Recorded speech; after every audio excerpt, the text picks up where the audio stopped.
غیرت جاگ جائے۔ بس الوداع کہتے ہیں اور میدان میں جاتے ہیں۔ امام حسین جیسے ہی میدان آئے سب سے پہلے کہا، اے لوگو پہچانو، میں تمہارے رسول کا بیٹا ہوں۔ میں وہ ہوں جس کو تمہارا رسول اپنے کندھوں پہ سوار کرتا تھا۔ میں وہ ہوں جس کو تمہارا رسول سینے پہ سلاتا تھا۔ میں وہ ہوں جس کے لیے تمہارا رسول کہتا تھا، حسین منی وانا من الحسین، حسین مجھ سے ہے، میں حسین سے ہوں۔ میں وہ ہوں جب نماز کے دوران میں رسول اللہ کی پشت پہ آتا تھا تو تمہارا رسول میرے احترام کے لیے اپنے سجدے کو طول دیتا تھا کہ ایسا نہ ہو کہ رسول اللہ سجدے سے اٹھے اور مجھے تکلیف آ جائے۔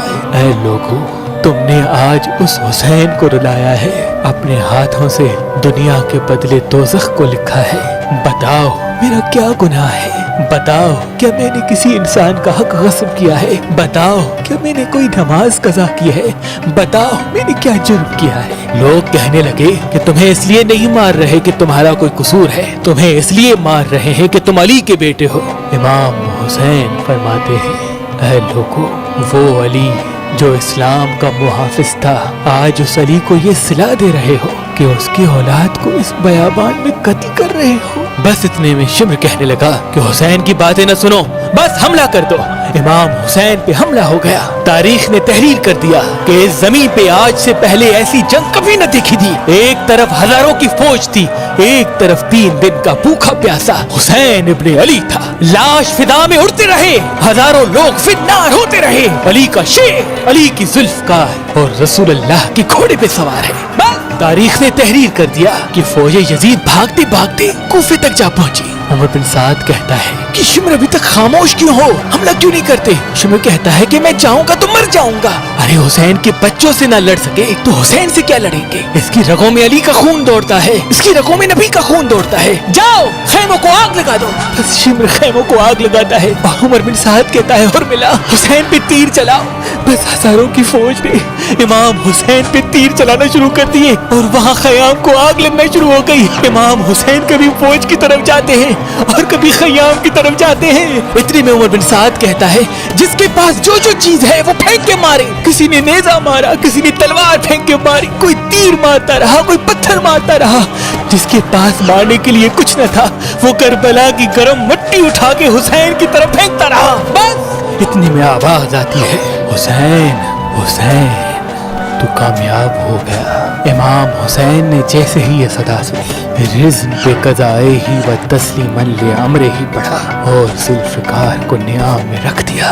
وہ پتھر، وہ نیزے، وہ بھالے، وہ تیر، وہ کربلا کی گرم مٹی امام حسین کے جسم پہ لگتی رہی۔ امام حسین گھوڑے کی زیر سے زمین پہ، امام حسین کے جسم پہ اتنے تیر تھے کہ رسول اللہ کا نواسا نہ زین پہ تھا نہ زمین پہ تھا، بس تیروں کے آسمان پہ تھا۔ اتنے میں عمر بن سعد نے کہا، حسین گر گیا، جاؤ جاؤ حسین کا سر قلم کرو تاکہ یہ خبر ہم یزید تک فوراً پہنچ جائے، ہمیں انعام ملے۔ جو قریب جاتا ہے امام حسین کی آنکھوں میں رسول اللہ کا چہرہ نظر آتا ہے، وہ روتا ہوا واپس آ جاتا ہے۔ اتنے میں شمر کہتا ہے، یہ کام مجھ سے ہی ہوگا، خنجر دو۔ خنجر لے کے امام حسین کے قریب جاتا ہے۔ امام حسین کا سر سجدے میں، شمر آ کے امام حسین کی گردن پہ خنجر رکھتا ہے اور چلانے لگتا ہے۔ شمر دیکھے کہ امام حسین کچھ پڑھ رہے ہیں، وہ ہنس ہنس کے سوچنے لگا، شاید حسین پچھتا رہے ہیں، قریب آ کے سنو تو کیا کہتے ہیں، پھر جا کے یزید کو بتاؤں گا۔ جیسے ہی کان قریب کر کے سننے لگا، امام حسین فرماتے ہیں، اے اللہ قبول کرنا، اس تیرے حسین نے تیرے دین کے لیے سب کچھ قربان کر دیا۔ اے اللہ گواہ رہنا، اس تیرے نبی کے نواسے نے تیرے دین کے لیے سب کچھ فدا کر دیا۔ اللہ کا شکر کر رہے ہیں، اللہ کی حمد و ثنا کر رہے ہیں۔ اتنے میں امام حسین نے آنکھیں کھولی اور شمر سے کہا، اے بدبخت، کیا تجھے پتا نہیں میں کون ہوں؟ شمر نے کہا، ہاں مجھے پتا ہے، تو رسول اللہ کا نواسا ہے، علی کا بیٹا ہے، فاطمہ کا بیٹا ہے۔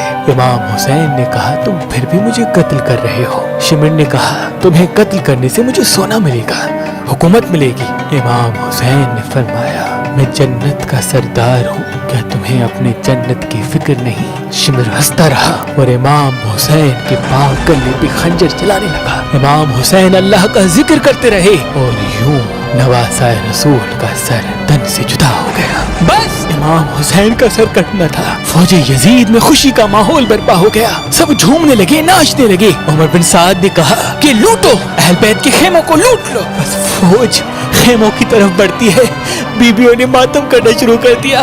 فوج یزید ایک ایک چیز کو لوٹنا شروع کرتے ہیں۔ اتنے میں شمر دیکھے، ایک 4 سال کی بچی میدان میں بابا بابا کر رہی ہے۔ شمر قریب گیا، اس بچی نے سوچا شاید میں یتیم ہو گئی ہوں، میرے سر پہ ہاتھ رکھے گا۔ شمر نے دیکھا اس بچی کے کانوں میں بالیاں پہنی ہوئی ہیں۔ اس نے بالیوں کو پکڑا اور زور سے کھینچ کے نکال دیا۔ وہ بچی کربلا کی زمین پہ بیٹھ گئی اور کہنے لگی دادا علی کہاں ہے آپ؟ بس بیبیاں بے پردہ ہو کے زمین کربلا پہ بے وارث ہو کے بیٹھ گئے، خیام چل گئے۔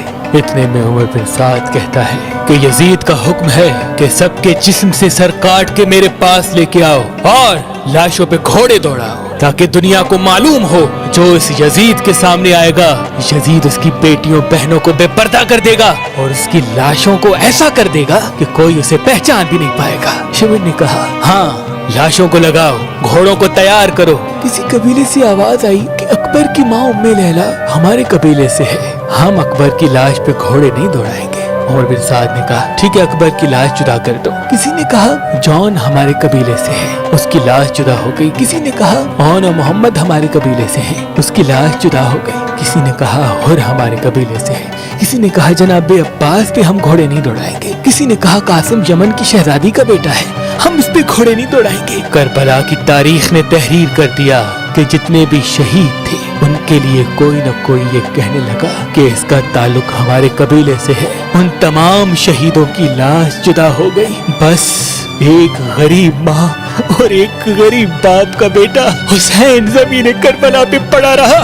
کسی نے یہ نہ کہا کہ یہ ہمارے رسول کا نواسا ہے، یہ ہمارے رسول کی بیٹی کا بیٹا ہے، یہ علی مرتضیٰ کا بیٹا ہے۔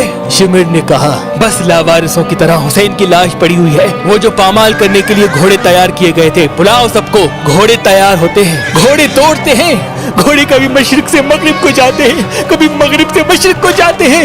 امام حسین کی لاش پامال ہوتی رہی۔ امام حسین کی دائیں پسلیاں بائیں پسلیوں کی طرف چلی گئی، بائیں پسلیاں دائیں پسلیوں کی طرف چلی گئی۔ امام حسین کا سینہ اور پشت ایک ساتھ ہو گئے۔ وہاں نواسۂ رسول کی لاش پامال ہو رہی ہے، وہاں فوج یزید جھوم رہی ہے، وہاں رسول اللہ کی بیٹیاں رو رہی ہیں۔ بس اتنی دیر میں اندھیرا چھا گیا۔ 61 ہجری کا 10 محرم واحد دن تھا جس پہ اندھیرا وقت سے پہلے ہو گیا۔ سلام ہو کربلا کے شہید نواسۂ رسول امام حسین پر۔